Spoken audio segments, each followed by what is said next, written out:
We're recording. Let's continue.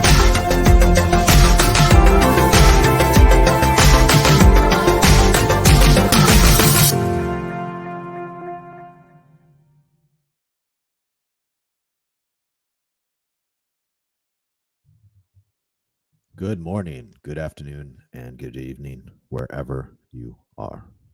It's great to be back with you. I hope you are doing well. You can listen to me on Rumble and YouTube, and you can follow me on X. Please like, share, and subscribe because it does feed the AI algorithm. Lastly, please post your comments and questions below in the comment section.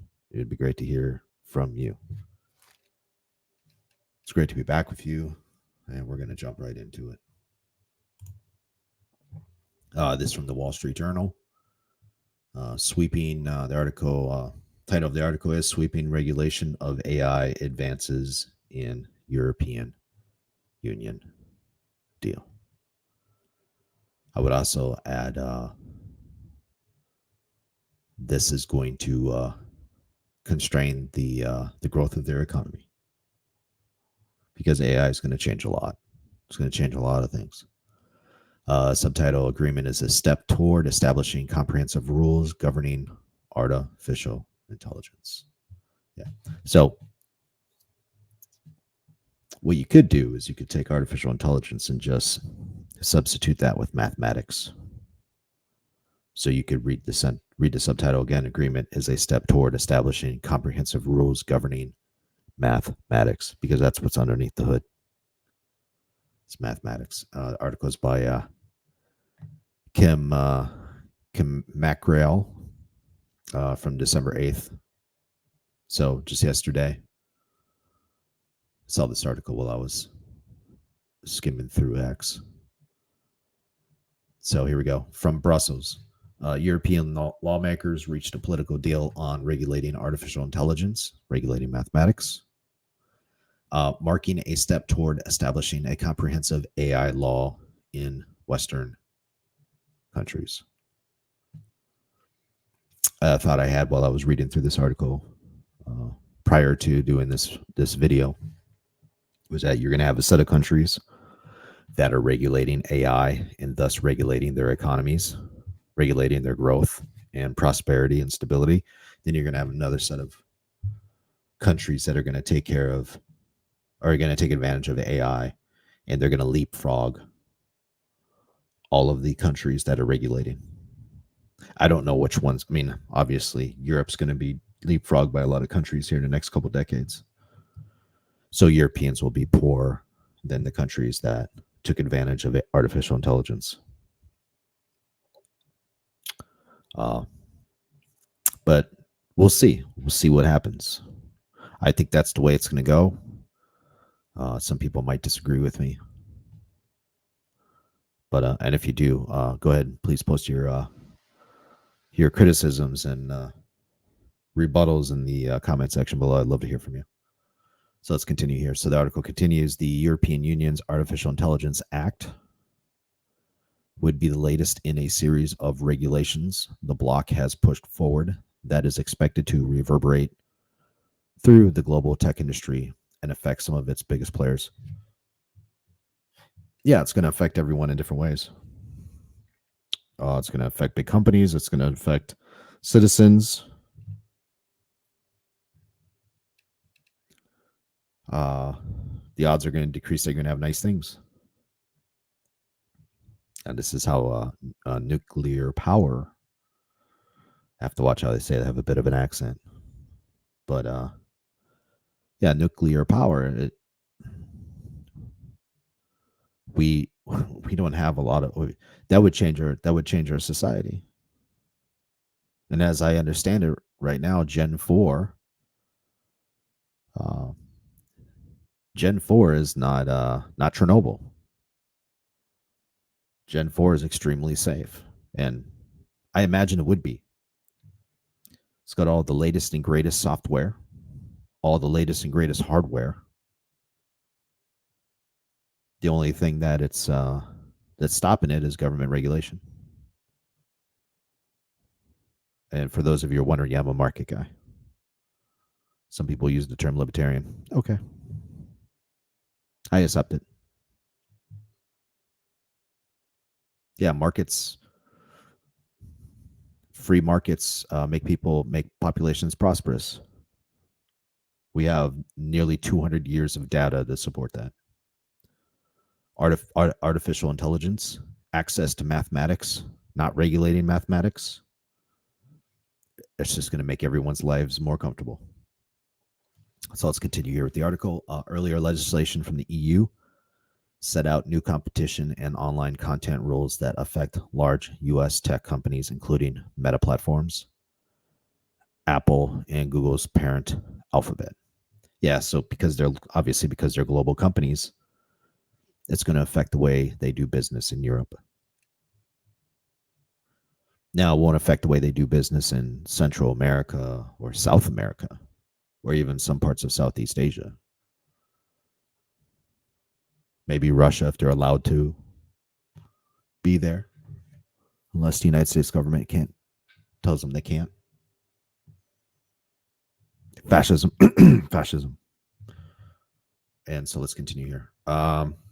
Article quotes, the EU is the first in the world to set in place robust regulation on AI, said Dragos Tudorache. Hopefully I pronounced that correctly. A member of the European Parliament from Romania, who was one of the body's lead negotiators of the AI Act. Yeah, it's unfortunate with a lot of... I would think that Eastern European countries would be less susceptible to this, more cautious for government regulation, especially after being under the thumb of the socialist government of the Soviet Union.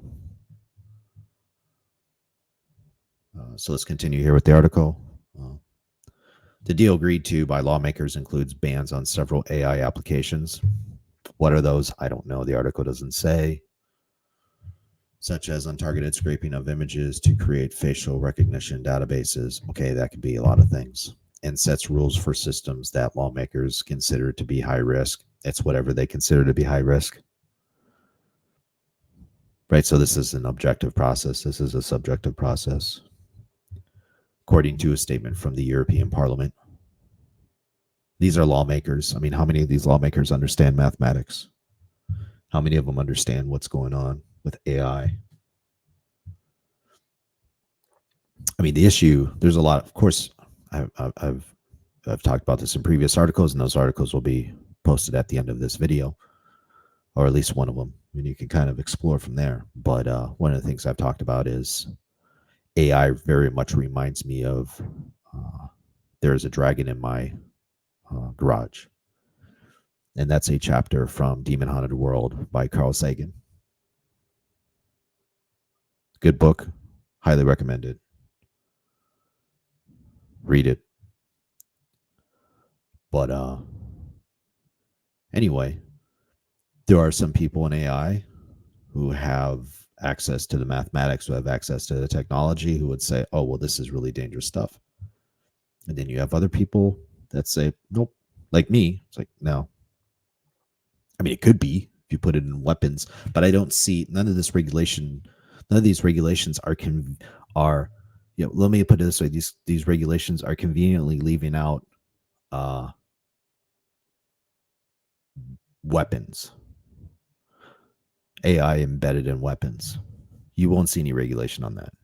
You'll see regulation on just businesses whose sole purpose is to create products and services that benefit the client, because that's their incentive. But they're not going to be, the government isn't going to mandate it or mandate itself or constrain itself on AI and weapons. That's not a thing. They're not going to do that. Neither were the European Union. So okay, so let me continue here.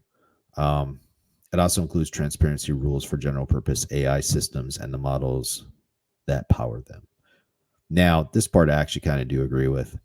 There should be some transparency with the AI systems itself, but it depends on, what's what the companies can disclose or what the companies can't disclose. Companies don't need to necessarily disclose anything for them to have internal, productive internal processes. The government can audit them and find out. And the public doesn't, other companies don't need to know what the inner workings are of the technology. That's possible. Does it say it in this in these new laws? I don't know. I have to go look at it. I will have to read through these since I'm talking about it. So that'd be an interesting question to ask. Right. It could be another thing too, is that the people from the Wall Street Journal here actually didn't read the documentation itself, and so they're just kind of going off what somebody else said. I would always take these. I would just say always take these articles with a grain of salt. There's probably some truth, but then there's probably some misunderstanding of the policies and the technology itself. At least with the technology, I usually always see misunderstanding of technology, and so it's just something to consider. But let's continue here. Penalties for breaking the rules could reach up to 7% of a company's global revenue. That's quite a bit. That's quite a bit. That's a big chunk of change, depending on the size of the company and the rule that was broken according to the statement. Yeah, it's all a subjective process. I don't know. But in that case, I don't know if I don't know if it can be objective. I don't know if that's possible. So, article continues here. Countries worldwide have struggled with whether and how to regulate AI. Well, the countries don't. Why are they struggling? I don't understand that. I don't know why they need to struggle. The Biden administration in October issued an executive order that officials described as the strongest set of actions globally to ensure safety of AI systems. Chinese regulators earlier this year issued rules dealing with generative AI, and I would expect that from the Chinese.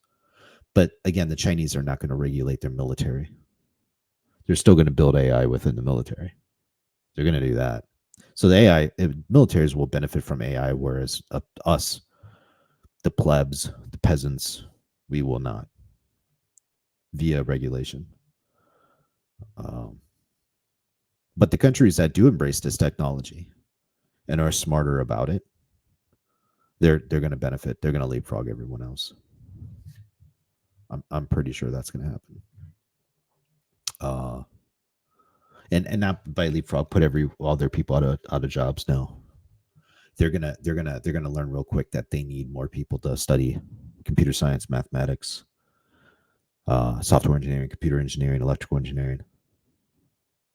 They're going to figure out real quick that they need more of those people, not less, and that they need to accelerate their AI programs, because AI is going to do a lot of things that just isn't even on our radar yet.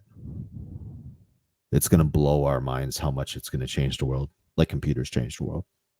But it's not going to. It's going to put some people out of work, but it's going to like computers. It's going to create more jobs than it destroys. So it's going to be a net positive. But I guess you're probably also going to have a lot of people, like with the fax machine. There's a lot of people that are going to be using AI for their butts, like people use the fax machine for their butts. So there's that. There's going to be a lot of that. But why regulate that? That's just dumb. Okay, so we continue here. Europe's AI Act was first proposed in 2021 before chatbots such as OpenAI's ChatGPT and Google's Bard were publicly launched. The introduction of those chatbots and the popularization of a range of other AI applications in recent years put new scrutiny on the legislation and prompted some lawmakers to seek to introduce new provisions. Yeah, see, I'm not impressed with any of that. I'm not. Like, none of that wows me. It's just really basic stuff, and it can barely even do that.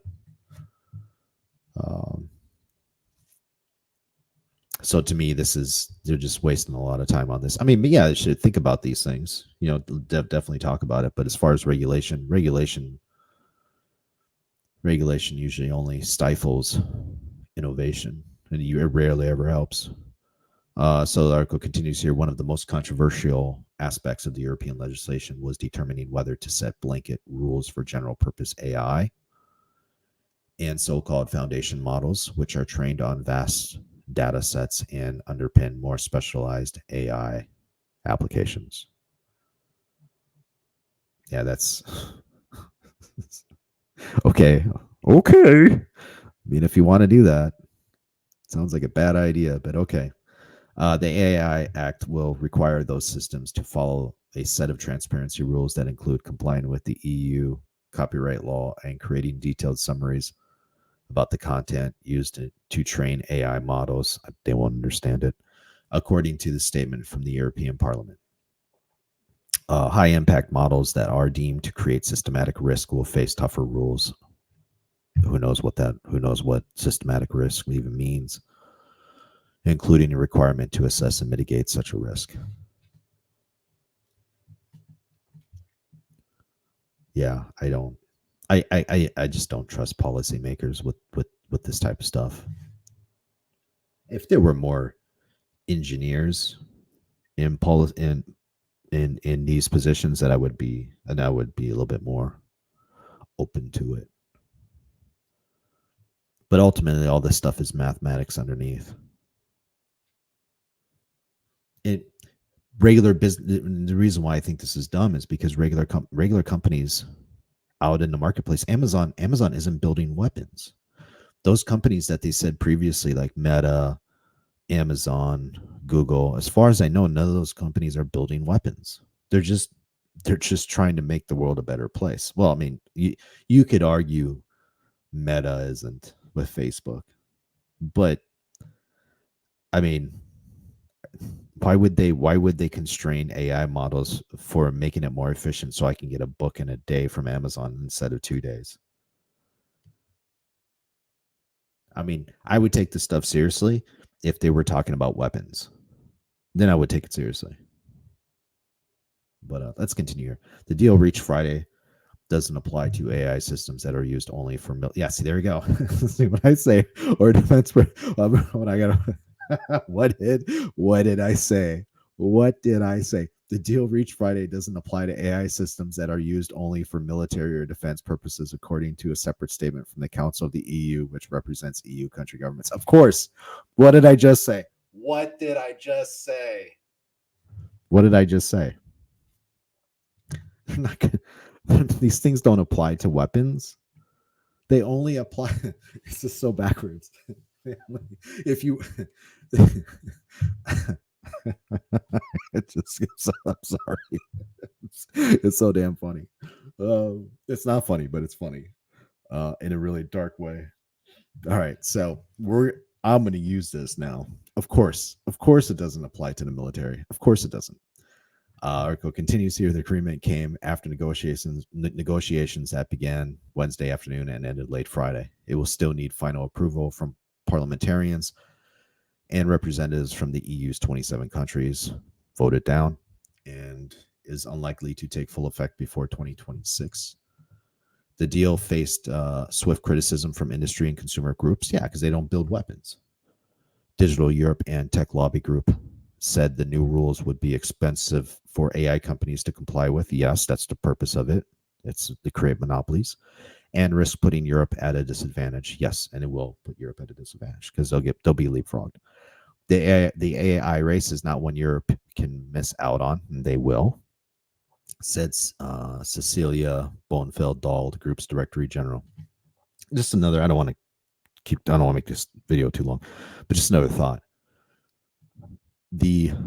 Because they're going to be regulating AI in the marketplace and not with weapons in defense, after a while, that'll degrade Europe's defense capabilities.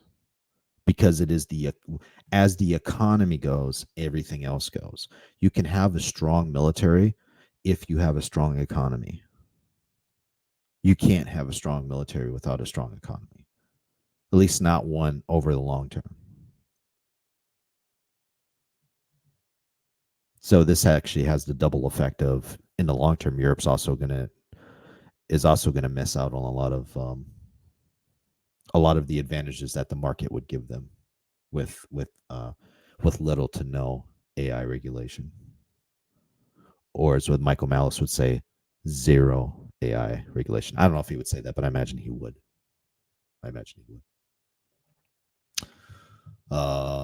Article ends here. Final paragraph. The European Consumer Organization said the rules weren't strong enough to protect consumers. Too many issues have been left under-regulated, with an over-reliance of companies' goodwill to self-regulate. The group's deputy director general, Ursula Pockel said. Yeah. So again, so they're going to regulate their markets, and they're going to benefit from that in a very adverse way, right? Other countries that take advantage of AI are going to leapfrog them, and over the long term, their weapons, their defense capabilities are going to degrade. This is Europe I'm talking about, because of these types of regulations. They will have a direct impact on the market, and they're just regulating companies that don't build weapons. That's all they're doing, instead of regulating their defense industry, which they just said they're not going to do that. So there you go. That's all I got for this video. Thanks for watching again. If you like my content, please like, share, and subscribe, because it does feed the AI algorithm. Please post your comments below. I'd love to hear from you, your questions, and I will see you in the next episode. Goodbye for now.